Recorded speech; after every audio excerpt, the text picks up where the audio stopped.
नमस्कार, अभिव्यक्ति के एक और कड़ी के साथ हाजिर हूं मैं प्रीति सिंह।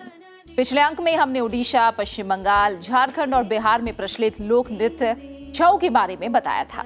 आज हम आपको एक ऐसे गांव में लेकर चलेंगे जहां के लोगों के स्वरों से गीत फूटते हैं तो हवाओं में एक अलग ही संगीत है। इस गांव को कहते हैं कलाकारों का गांव। तो चलिए आज चलते हैं हरियाणा के पलवल जिले के बंचारी गांव और मिलते हैं एक नहीं, दो नहीं, कई कलाकारों से। बंचारी गांव वो गांव है जहां से होती है ब्रज की पवित्र भूमि की शुरुआत। इस गांव का इतिहास सैकड़ों साल पुराना है। इस गांव ने कई खिलाड़ी, कई सेना के जवान देश को दिए हैं। लेकिन इस गांव से जुड़ी जो चीज सबसे खास है वो है गायकों और नगाड़ा वादकों की टोली। बंचारी गांव में पीढ़ी दर पीढ़ी ये परंपरा चली आई है। गांव के बुजुर्ग अपनी आने वाली पीढ़ी को ये कला हस्तांतरित करते हैं और फिर ऐसे ही ये परंपरा आगे बढ़ती जाती है। तो आइए चलते हैं बंचारी गांव और मिलते हैं इन कलाकारों से।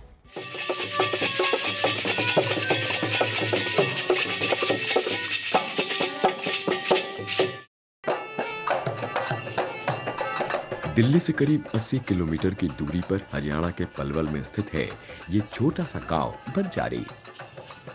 यूं तो इस गांव की अनेक विशेषताएं हैं, किंतु आज हम जिसकी चर्चा कर रहे हैं वो है यहाँ की नगाड़ा पार्टी। देश विदेश में अपनी कला का परचम लहरा चुके हैं यहाँ के कलाकार। जब संसद टीवी की टीम यहाँ पहुंची तो ये सभी कलाकार अपनी प्रस्तुति की तैयारियों में जुटे थे। मंच सज्जा का हो या वेशभूषा का, कहीं कोई कसर न रह जाए, इस पर विशेष ध्यान था। इन बड़े बड़े नगाड़ों को प्रस्तुति के लिए मंच तक लाना भी एक कठिन कार्य है। नगाड़ों के स्वर लहरी के साथ ही दर्शकों की भीड़ जुटनी शुरू हो गई।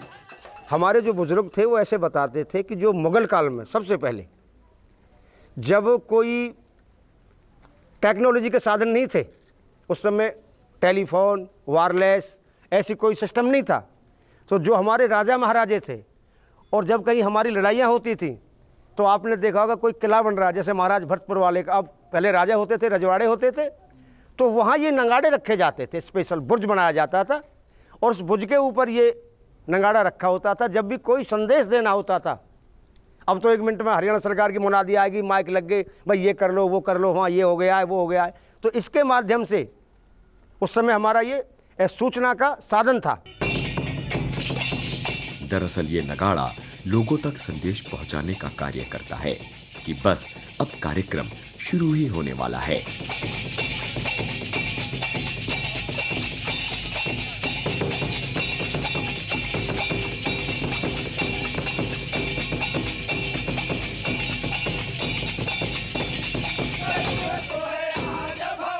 इस गांव में गाए जाने वाले गीत इसी गांव के रहने वाले कवियों ने लिखे हैं। इन गीतों में गांव के गौरवशाली इतिहास की गाथा है, यहाँ के शूरवीरों की कहानियां हैं।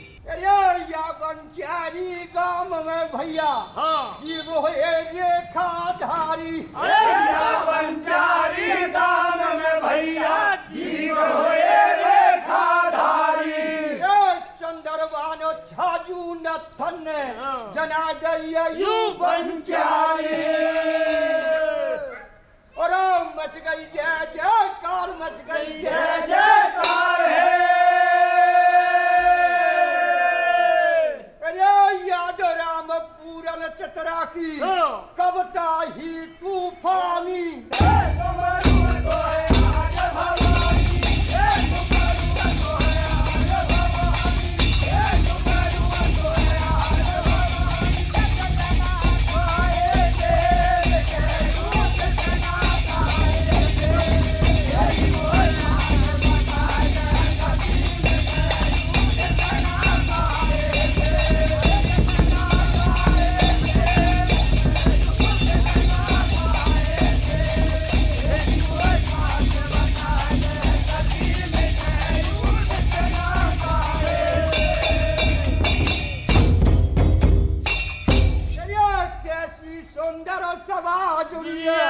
बहुत लगे मन को प्यारी, कैसी सुंदर सभा जोड़ी है, बहुत लगे मन को प्यारी, जितने यहाँ श्रीमान पधारे राम राम में सरदारे।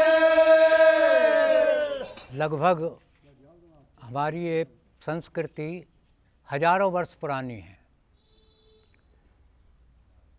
और हमारी ये कल्पना रही है एक हमारा गांव आदर्श गांव के रूप में होना चाहिए, क्योंकि हरियाणा का यहाँ से प्रवेश होता है, हरियाणा का यहाँ से प्रवेश होता है। तो मैं कविता के रूप में आपको सारे गांव का दिग्दर्शन करवाता हूँ। गांव आदर्श हमारो है और या दाऊ जी की बंचारी को नक्शा न्यारो है। गांव आदर्श हमारो है। पहले नंबर पे बस्ती के कवियों को करता प्रणाम और छाजू नत्तर विप्र चतुर्भुज हीरा तुल्ला पलटू राम कमरलाल और भगत करोड़ी पंडित श्यामचरण सुखराम और नत्थी पूरन आनंदा जसराम के रहे करारे काम। अरे निर्भय रह के कलम चलाई काई के ना रहे गुलाम। भीम सिंह जेरा बारो है और कवि निहाला की टोली को अलग अखारो है। गांव आदर्श हमारो रहा है। समय चक्र की नहीं रहती है लोगों सदा एक सी चाल और कौन कौन के नाम लहूँ या पैदा हुए अनोखे लाल। वीर चक्र की मिली उपाधि वारे शेर महिलाल और फिर सैकड़ों बने मास्टर शिक्षा गुरु बहोरी लाल। यहाँ पर एक शिक्षा गुरु हुए बहोरी लाल जी नाम के, जिनके पढ़ाए हुए गवर्नर ओम प्रकाश जी और बीरबल जी ICS अफसर। विद्या दान दिया बच्चों को बस्ती करती मारा माल और जल का दान जलराम भगत का समती ने कर दिया कमाल। बंजारी गांव का इतिहास भी दिलचस्प है। कहते हैं द्वापर युग में भी ये स्थान था। तब श्री कृष्ण के बड़े भाई बलराम यहाँ गाय चराने आते थे। यही वजह है जो यहाँ कृष्ण नहीं बल्कि बलराम का मंदिर है।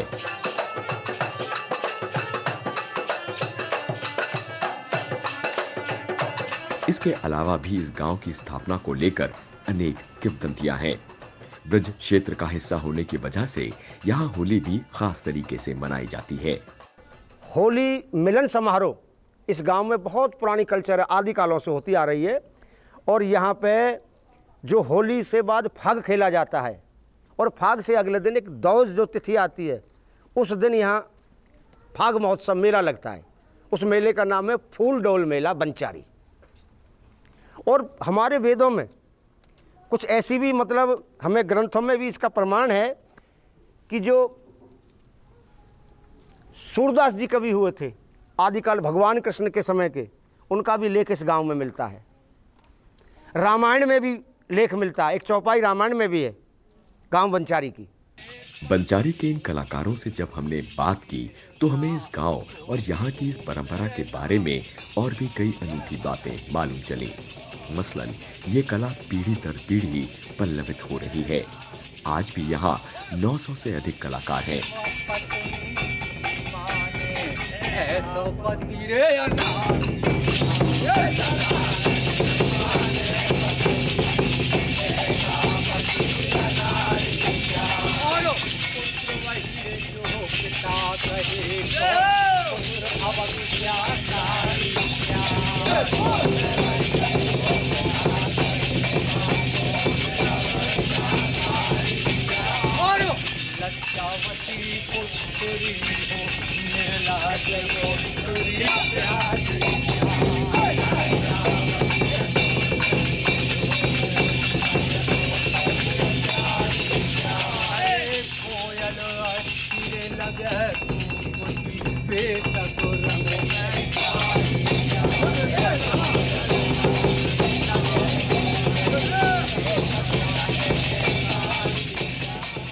बंचारी गांव में खासियत ये है कि यहाँ आज तक मेरी पीढ़ी तक 108 कवि हुए हैं।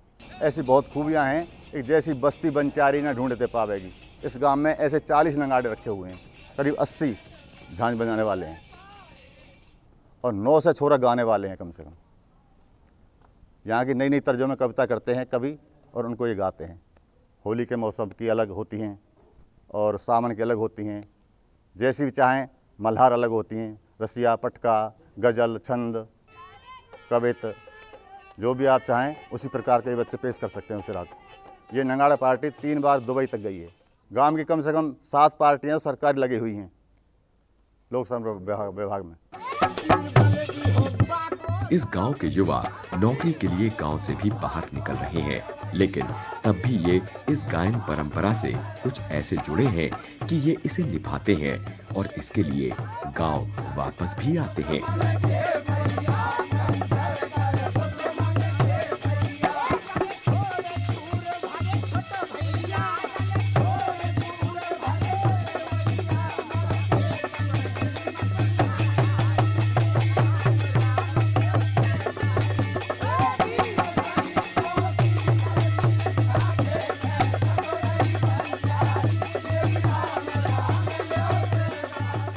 युवा तो इससे इसलिए जुड़े हैं कि हमारी ये पैतृक संपत्ति है और प्राचीन जो संस्कृति है हम इसको अपनी को आगे बढ़ाने के लिए, जैसे कि हमारे पुरखे पूर्वज इस काम को करते हुए आ रहे हैं, इसी प्रकार से हमारा भी ये शौक़ रहा है और इसी शौक़ की में तल्लीन होकर के हम इसको काम करते हुए जा रहे हैं। नौकरी हमारी जो जॉब चल रही है वो अपनी जगह पर, लेकिन ये शौक़ हमारा फिर भी चलता रहता है। इसके लिए घंटे आध घंटे अपने इंस्ट्रूमेंट को खोल करके उसका रियाज करते हैं और समय समय पर इसका प्रचार करते हैं। हमारी तो यही सोच है, जैसे कि हमारी ये पूर्वजों की दी हुई देन है, हमारे छोटे छोटे बच्चे इसको सीख करके आगे बढ़े, जिससे कि हमारी ये संस्कृति आगे तक चलती रहे, बंचारी का नाम, हमारे गांव का नाम दूर दूर तक होता रहे। हरियाणा सरकार ने भी बंचारी गांव की इस परंपरा को संरक्षित करने का कार्य किया है। इस कला को विश्वकर्मा फोक आर्ट कैटेगरी में रखकर इसमें डिग्री कोर्स की शुरुआत की है। इस कोर्स में युवाओं को बंजारी में होली एवं अन्य पर्वों पर गाए जाने वाले लोकगीतों, नगाड़ा बजाने की कला के बारे में बताया जाता है। हमारी हरियाणा सरकार ने एक डिप्लोमा गांव बंचारी के ऊपर, एक बंचारी फोक के नाम से एक अलग से, जैसे कंप्यूटर का डिप्लोमा होता है, सिलाई कढ़ाई का डिप्लोमा होता है, उसी प्रकार से हमारी हरियाणा सरकार ने दूधौला जो अपनी यूनिवर्सिटी है डिस्ट्रिक्ट पलवल में, उसमें कोर्स चला हुआ है। वहाँ से वो 1 वर्ष का कोर्स है, वहाँ से उस बच्चे को कोर्स करने के बाद उसको डिप्लोमा मिल जाएगा और उसको कहीं भी सांस्कृतिक से संबंधित भारत सरकार में, हरियाणा सरकार में या कहीं और भी, तो उसको प्राथमिकता दी जाएगी। इस गांव में कलाकारों की कोई कमी नहीं है, तो आइए सुनते हैं कुछ और ऐसे ही कलाकारों की सुमधुर प्रस्तुतियां।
दशरथ की महारानी के कई वीर धुरंधर जानी, अपनी कर बैठी मनमानी, व्याजन आगी समय बहामनी।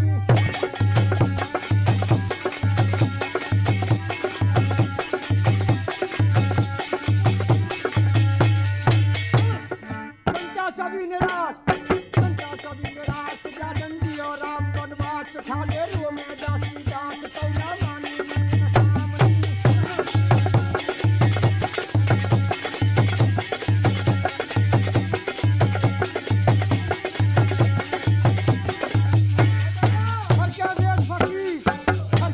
फकीर बनके करे राम रंगी, पीछे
बंचारी गांव में ही हमारी मुलाकात हुई राजेंद्र जी से।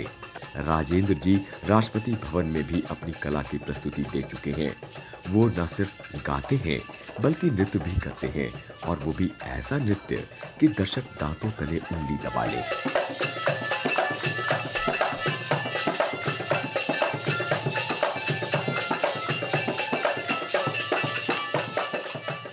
बंचारी गांव की ये समृद्ध परंपरा आज भी कायम है। यहाँ की मिट्टी में गीतों की मिठास है तो हवाएं नगाड़ों की धुन पर थिरकती हैं। ये कम से कम हजारों वर्ष पूर्व का इतिहास है। जिसे हम जिक्री के रूप में गाते हैं, मैंने बताओ, फिर पटका के रूप में गाते हैं। ये पटका आपको कहीं नहीं मिलेंगे, इस प्रकार के पटका जिन्हें पटका कहते हैं। और संस्कृति में उनका सांस्कृतिक नाम उनका है झूलना। सांस्कृतिक नाम उनका झूलना है। और रसिया, ये चीज़ हम गाते हैं। और एक चीज़ है सारछंद, तकरीबन सारा हरियाणा सारछंद के ऊपर निर्भर है। यहाँ के बच्चे भी यहाँ की संस्कृति के रंग में रंगे नजर आते हैं।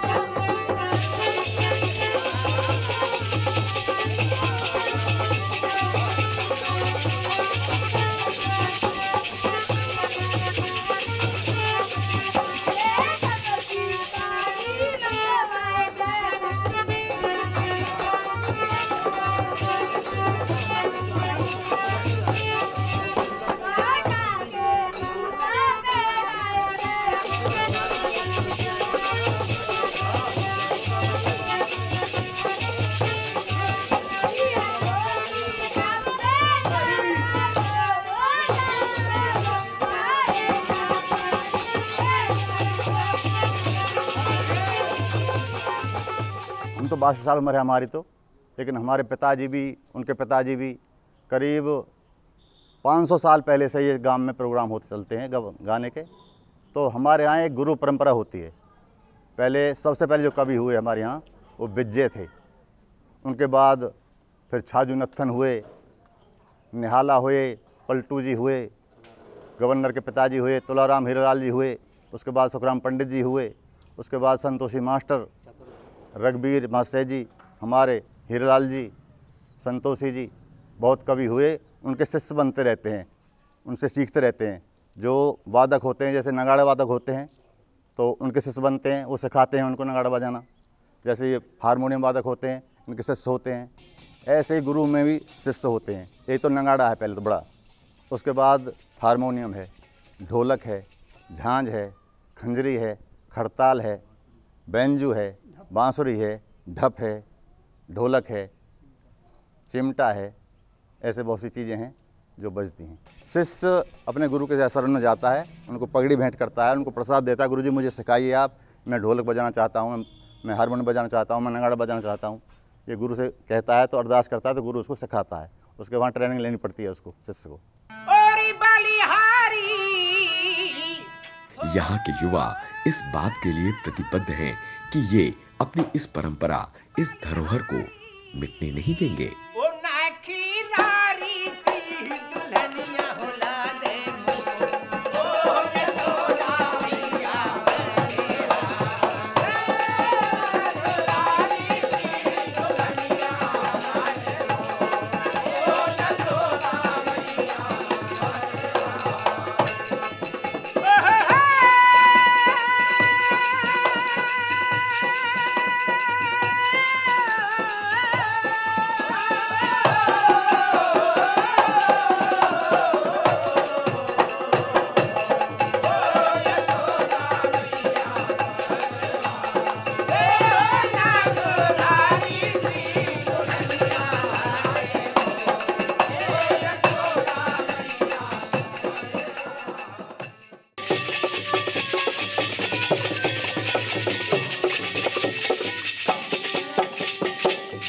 उम्मीद है आज का ये अंक आपको पसंद आया होगा। अभिव्यक्ति के अगले अंक में फिर हम मिलेंगे किसी और कलाकार से, जानेंगे किसी खास विधा के बारे में।